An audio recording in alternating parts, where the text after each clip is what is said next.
Taoireachtas. This morning, Irish families through surrogacy gave me a letter to give to the Taoiseach and the Minister for Health to ask for support for urgent legislation on international surrogacy. I have met with the families from Carlow and Kilkenny outside and previously impacted by this, and I support them.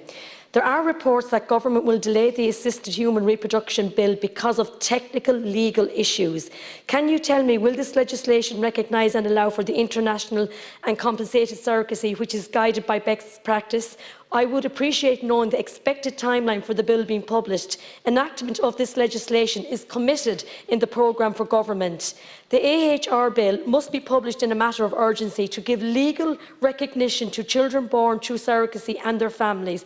I hope you will support these families and hear their concerns on the urgency and particulars of this legislation. Thank you. Thank you, Deputy Taoiseach. Thanks very much, Deputy, for raising this issue.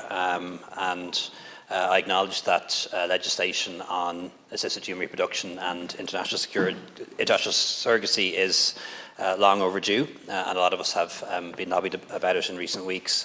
But it is very complex. There are complex legal questions and complex ethical questions that arise from for-profit surrogacy services, children being moved from other countries to this country, the right to know who biological parents are, a lot of very complicated ethical issues that have to be resolved, particularly in the context of our difficult history around adoption and around women giving up their children and so on. So we have to get this right. But there has been substantial work and engagement on this issue since the formation of the government, involving Ministers McEntee, Naughton, Donnelly, O'Gorman and the AG.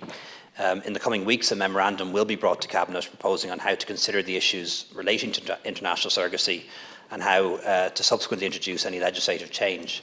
This will be a joint memo from Justice, Health and Children, and it's going to propose the establishment of a time-limited special joint Oireachtas committee to consider the issue, including the issues arising from commercial international surrogacy, and to report with recommendations. Thank you very much, Deputy.